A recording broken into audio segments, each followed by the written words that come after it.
বিসমিল্লাহির রহমানির রহিম। 30শে জানুয়ারি থেকে সবাইকে হুঁশিয়ার করে দেওয়া হচ্ছে,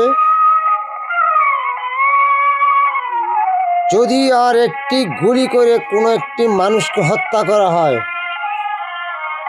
তাহলে সব অস্ত্র জমা দিতে হবে।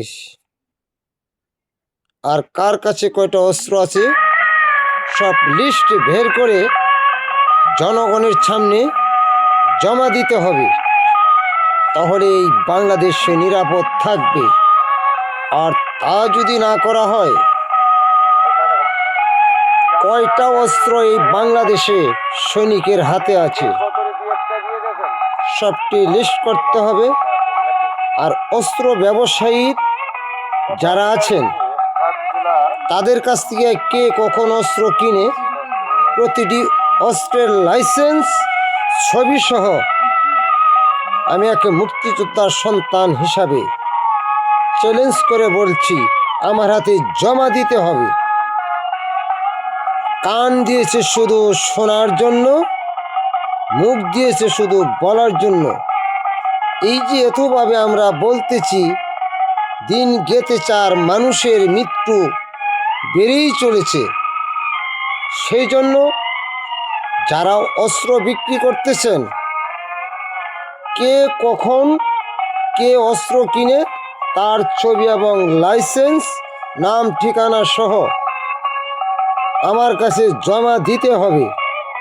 আমি এক মুক্তিযোদ্ধার সন্তান হিসাবে স্পষ্ট ভাষায় জানিয়ে দিলাম। আর এই পৃথিবীতে যত দাও, ছুরি, কোদাল, কুড়াল, যে কোনো অস্ত্র সব কিছু আমার কাছে জমা দিতে হবে। সেগুলা মানুষকে আঘাত করছে, মাটিতে কূপ দিলে মানুষের চোখের ভিতরে বিঁধতেছে, কলিজা কাটতেছে, মাথার ভিতরে বিঁধতেছে। এই কোম্পানিদেরকেও কামার কুমার যা আছে সবটিকে হাজির করে আমরা এগুলা জিজ্ঞাসা করবো, এগুলা কীভাবে তৈরি করা হয়েছে। মাটি কুবাইলে মানুষের স্পন্দ থেকে সব কিছু কুচু কুচু হয়ে কেটে যায়। এটা দেখে কে? এক সৃষ্টিকর্তা, আর দেখে আল্লাহ।